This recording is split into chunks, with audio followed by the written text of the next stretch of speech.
Allah Akbar. I guess subconsciously you start thinking in your head, you know, all Muslims are bad people.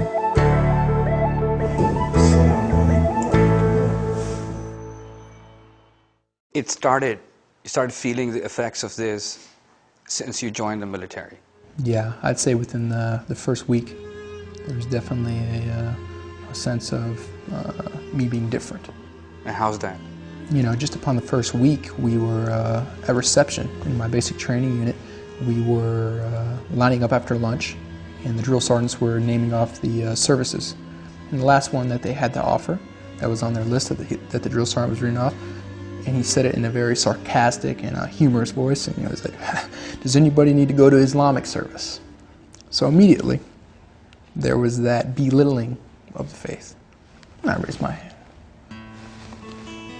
And he was stunned. He was stunned. You know, he had to see who this guy was. He brought me out to the front. You know, this is a group of about 400 new recruits, 400 new guys. He brings me to the front. He's like, "So you're going to Islamic service?" "Yes, sir."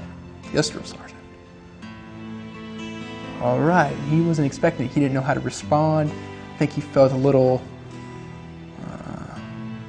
uncomfortable because of how he brought it up, and immediately he's like, "Oh, okay. Well, we need to find somebody to go with you, because you always have to have somebody go with you in basic training." And there was no other Muslims in that group.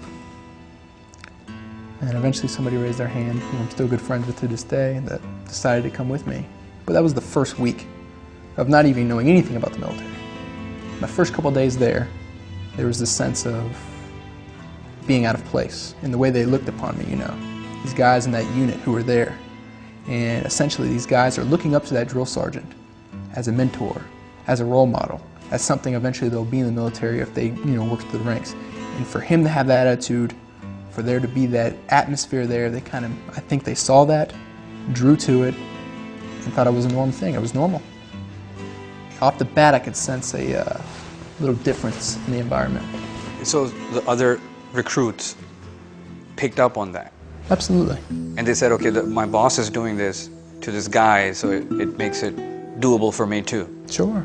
It's the cool thing to do, apparently. It's the standard that's being set. To embarrass an American Muslim is a cool thing to do? Absolutely not. In that environment, at that time, in that arena, yes, absolutely. In the military right now, sure. Kluan is not the only one who felt something totally different about being in the US Army. Others have felt the undertones as well, at least those who are willing to speak, like Chad and Arnold.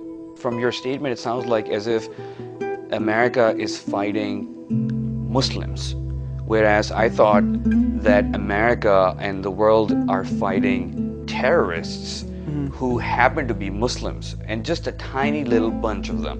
I don't know, I guess I wouldn't really say Muslims, like it's not brought out there like Muslims, but it's like, I guess the majority of them, I guess that's almost how it's portrayed to me, I guess you could say.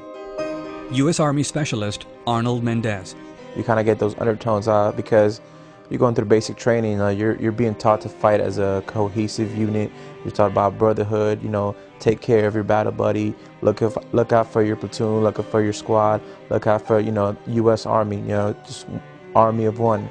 And then, you have to come together against someone, and even though they might not come out and say, we're gonna go fight Muslims, but you know who we're two wars right now that we're fighting, and they make you feel like, you're fighting against Muslims, even if they don't say those words. That's kind of like the undertones of everything that we do and everything that they say. I still wasn't clear about what these guys meant when they said the undertones are there. So I asked Arnold again, what exactly is he trying to say? They have the sights set up, the fob set up, and the guys who are playing the insurgents, the terrorists, whatever you want to call them, these guys are, dressed up, in a certain manner. They're portrayed to be of Muslim faith. They're not portrayed to be, just anybody. So that's why I said, it has those undertones, and I guess subconsciously you start thinking in your head, all Muslims are bad people.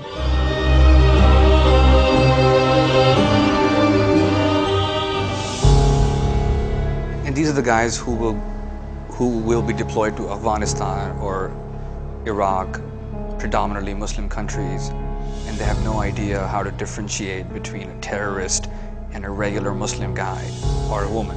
Absolutely. I think to me, that's terrifying. And it's almost hard for me to fathom, to think that, you know, and not to say that all soldiers are feeling like that. Not all soldiers see it that way. But as most soldiers, I believe, have that perception of Islam and radicalism. They're one in their eyes. So I put the same questions to Kluan's commander at Fort Hood, Captain Christopher Arada. He says there are good and bad people in all faith groups, but we just can't label an entire demographic just because of a few bad people. Do you think all Muslims are terrorists? Absolutely not. You know, it's again, it's just one of those silly notions that, you know, people come up with. It's you know, a small percentage of Muslims, you know, are, you know, what we consider, you know, insurgents. You know, anti-Iraqi or anti-Afghan forces are, you know, absolutely. They do exist. I mean, there's no question about that, absolutely. But on the exact same token, there are Christian groups, Christian fundamentalist groups that could very easily be considered, you know, terrorists. And, you know, you've got groups in all faiths and all religions that some people, they interpret it, you know, their very specific way and the way they want it to be interpreted, and they use that as an excuse, but it comes down to the individual person. Always comes down to the individual person. It's unfair to sit there and say all Muslims are terrorists if you're not going to use the exact same standard for everything else, every other religion, every other race, every other, you know, thing. And of course we don't use biases when talking about other people. You know, we don't use stereotypes when talking about, you know, for me, I'm Italian and I'm Irish, you know. People don't talk about me like, you know, stereotypical Italian things or stereotypical Irish things. They just take me for who I am.